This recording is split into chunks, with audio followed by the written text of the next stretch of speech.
Welcome to Democracy Now!, democracynow.org, The War and Peace Report. I'm Amy Goodman.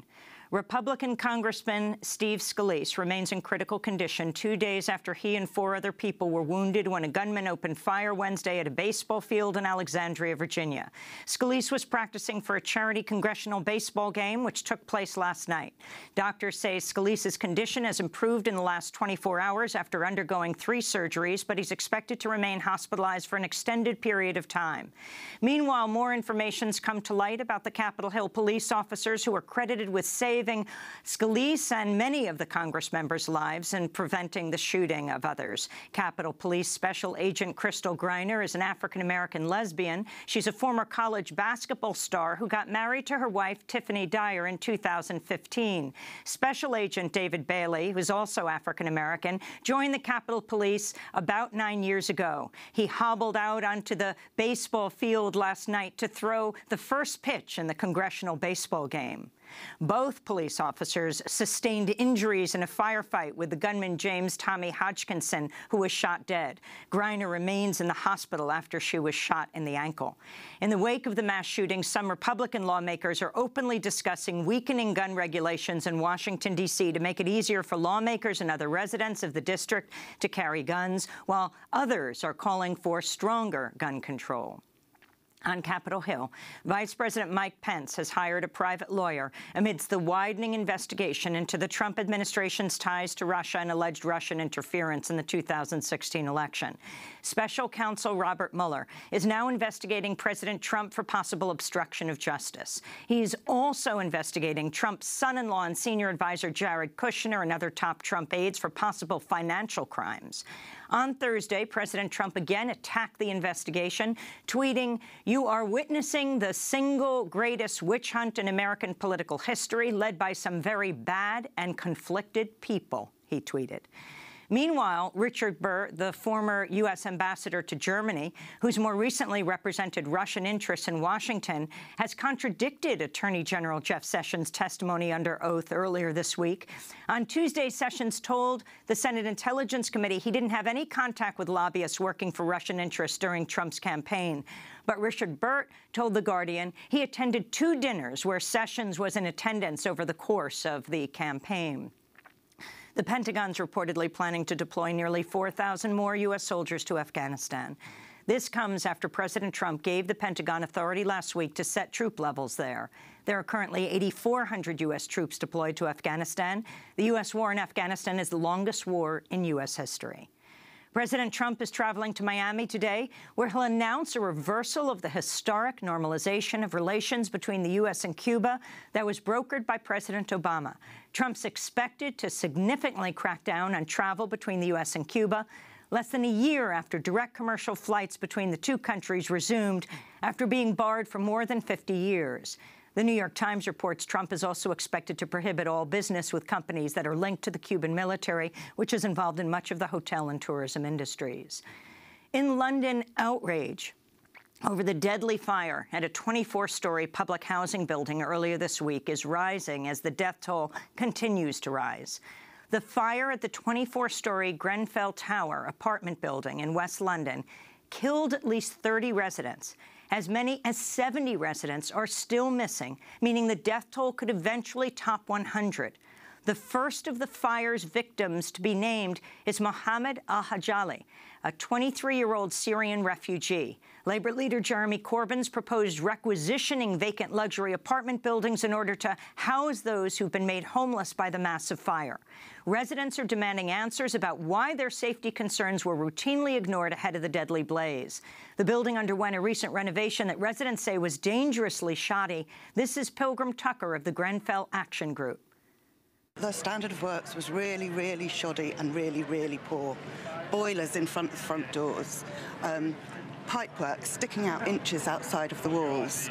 There were power surges that weren't looked into, where the lights in the building went dead, and the emergency lighting didn't come on. And these residents asked again and again and again, and they were threatened with legal action. They tried to get lawyers, but because of the legal aid cuts, they couldn't get lawyers. The residents, who are mostly low-income, say the renovation was largely aimed at making aesthetic improvements to the exterior of the building in order to make it blend in with the new luxury high-rises in the rapidly gentrifying West London neighborhood. New revelations suggest the shiny exterior paneling installed during the renovation was highly flammable and is responsible for accelerating the fire. This is one of the building's residents. £10 million they're talking about, and put these shoddy plastic things on there that set up a light because they want more reasons to knock these blocks down. British Prime Minister Theresa May has ordered a full public investigation into the fire. The Russian military says it may have killed ISIS leader Abu Bakr al-Baghdadi during an airstrike last month in Raqqa. A statement by Russia's defense ministry says the airstrike may have killed al-Baghdadi and other ISIS fighters in Syria. Neither ISIS nor the Syrian government has commented on his possible death. There have been a number of previous false reports of al-Baghdadi's death in the last few years. In Egypt, dozens of activists were arrested in a series of sweeping raids nationwide Thursday ahead of planned demonstrations today protesting Egypt's agreement to hand over control of 2 islands to Saudi Arabia. Critics say the islands belong to Egypt and that their transfers linked to the billions of dollars the Saudis have given to support Egyptian President Abdel Fattah al-Sisi's government. The raids come amidst a nationwide crackdown against human rights activists and journalists. Meanwhile, in more news on Egypt, 6 young men are facing execution based on confessions human rights activists say were extracted under torture. The men are recent college graduates who were arrested in 2015, along with more than a dozen others. While their testimony was captured on camera, the men say they were beaten, shocked with electricity, and hung in painful positions, then provided with written testimonies they were forced to read. They were sentenced to death last month on terrorism charges after a military trial. Human rights activists are now demanding a presidential pardon to save the young men from execution. Back in the United States, the Trump administration's formally rescinded President Obama's Deferred Action for Parents of Americans program, or DAPA, which would have shielded millions of immigrants with U.S. citizen or permanent resident children from deportation.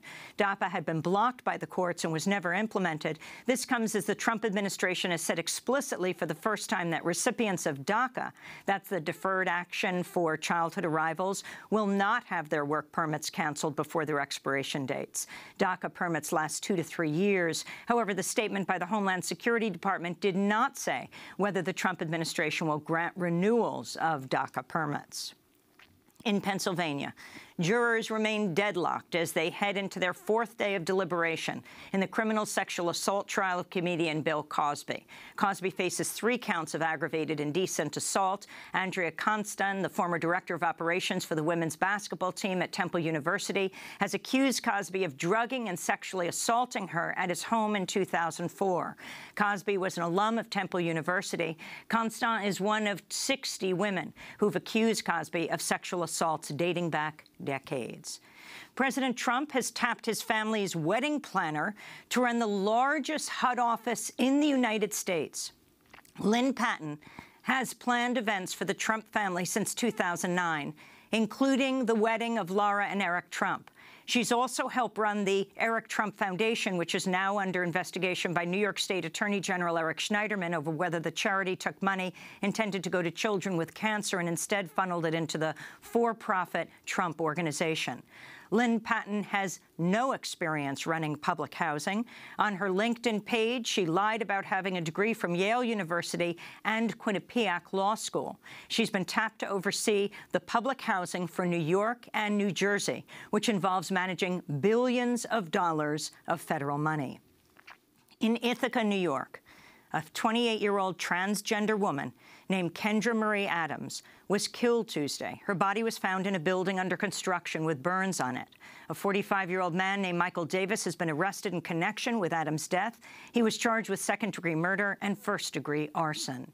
And the president of the National Action Network's Ferguson, Missouri chapter, Reverend Carleton Lee, has died at the age of 34.